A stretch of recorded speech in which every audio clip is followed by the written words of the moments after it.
حضرت سلیمان کا لشکر آ رہا تھا اور یہ چیونٹی وادی نمل میں اپنی ہمجولیوں کے ساتھ وہاں تلاش رزق میں گھوم پھر رہی تھی. تو جو ہی لشکر آتے ہوئے دیکھا تو اس نے اپنی ہمجولیوں کو کہا، جس کی حکایت قرآن نے کی ہے، کہا جلدی جلدی اپنی بلوں میں داخل ہو جاؤ، اللہ کے نبی کا لشکر بے خبری میں تمہیں کچل نہ ڈالے. کئی میل دور سے چیونٹی کی اس آواز کو حضرت سلیمان نے سنا. قرآن بتاتا ہے فَتَبَسَّمَ ضَاحِكًا مِّن قَوْلِهَا، اور اس چیونٹی کی اس بات کو سن کر پیغمبر کے چہرے پہ ہنسی آ گئی، مسکراہٹ آ گئی کہ یہ کیا بول رہی ہے. اللہ اکبر. چیونٹی کو پکڑ کے کان کے پردے پہ بھی ڈال دو تو آپ پھر بھی نہ سمجھ پائیں کہ وہ کیا بول رہی ہے. لیکن اللہ کے پیغمبر کی شان یہ ہے کہ کئی میل دور سے وادی نمل میں بولنے والی چیونٹی کو جو بول رہی ہے وہ بھی سن رہے ہیں اور اس کا جو مفہوم ہے وہ بھی سمجھ رہے ہیں. یہ پیغمبر کی شان ہے. کبھی بھی پیغمبر کو اپنی ذات پہ قیاس کرنے کی غلطی نہ کریں. نہ پیغمبر ہمارے جیسا ہے نہ ہم پیغمبر جیسے. ایک شخص نے روزہ رکھ لیا تو گرمی تھی، چلاتی دھوپ تھی، تو وہ بے ہوش ہو گیا. تو لوگ اس کے اوپر کپڑا تان کر کے کھڑے تھے سائے کیے ہوئے. تو حضور گزرے تو فرمایا کہ یہ کیا ہے؟ تو کہا کہ اس نے روزہ رکھا تھا تو اس کی وجہ سے یہ نڈھال ہو گیا. فرمایا کہ اس کو کس نے کہا تھا روزہ رکھا؟ وصال کا روزہ رکھا. وصال کا روزہ ایک روزے کے بعد پھر اسی پہ تسلسل کے ساتھ دوسرا روزہ. تو کہا حضور آپ جو رکھتے ہیں. تو اس نے بھی پھر دیکھ کے رکھ لیا. تو آقا کریم علیہ الصلوۃ والسلام میں ایکم مثلی، تم میں سے میری مثل کون ہے؟ ایکم مثلی، تم میں سے میری مثل کون ہے؟ اور ایک دوسرے مقام پہ آقا کریم نے فرمایا لست کہیاتکم، میں تمہاری طرح نہیں ہوں.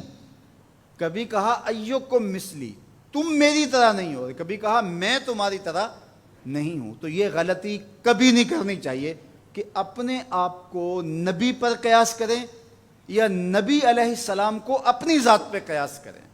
اللہ نے ان کو جو صلاحیتیں، جو شانیں، جو عظمتیں اور جو امتیازات عطا کیے ہیں وہ انہی کا خاصہ ہے. اللہ نے انہی کو ایک الگ شان اور الگ نرالی عظمت عطا فرمائی ہے جو انہی کا مقصوم ہے. اب چیونٹی کتنے میل دور سے اپنی ہمجولیوں سے بات کر رہی ہے. کوئی حدیث ہو تو ضعیف کہہ کر کے کوئی کہے کہ نہیں میں نہیں سے مانتا، آیت قرآنی ہے. فَتَبَسَّمَ ضَاحِكًا مِّن قَوْلِهَا، چیونٹی کی اس بات کو سن کر اللہ کا پیغمبر مسکرانے لگا کہ یہ کیا کہہ رہی ہے. اللہ اکبر.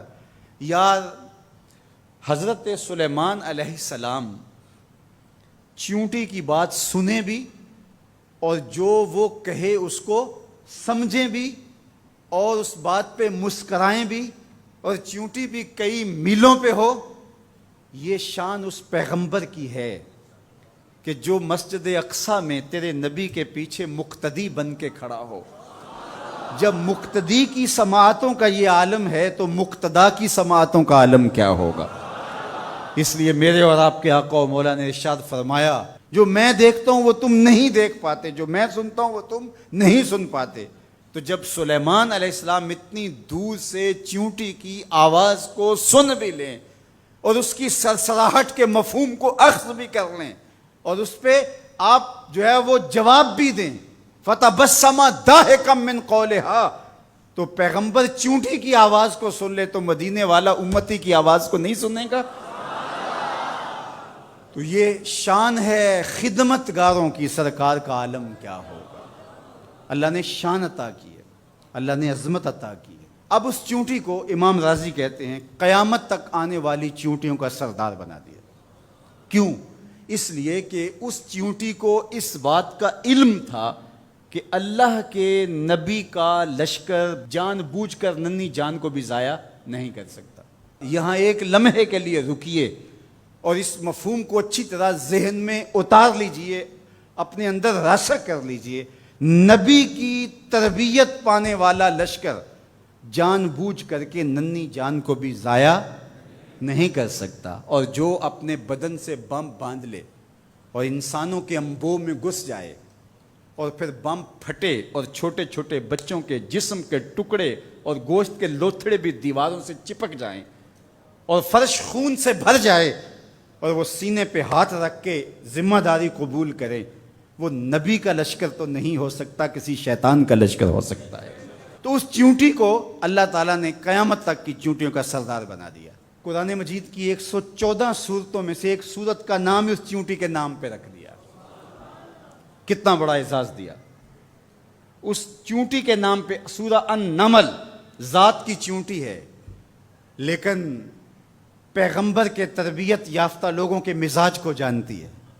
یار پیغمبر کی صحبت میں رہنے والوں کا کوئی مزاج آشنا بن جائے اور اس مزاج آشنائی کی وجہ سے اس کو عزت، پروٹوکول، تکریم اور قیامت تک آنے والی چیونٹیوں کی سرداری بخشی جاتی ہے، تو جو مزاج پیغمبر کا حامل ہے اس ابو بکر کی شان کا عالم کیا ہو، اس کی عظمتوں کا عالم کیا ہے۔ تو اس چیونٹی کو قیامت تک آنے والی چیونٹیوں کا سردار بنا دیا گیا۔ تو اس کی سرداری کا سبب اس کے یہ جاننے کی وجہ سے ہے کہ پیغمبر کی تربیت میں رہنے والے جان بوجھ کے ننھی جان کو بھی ضائع نہیں کر سکتے۔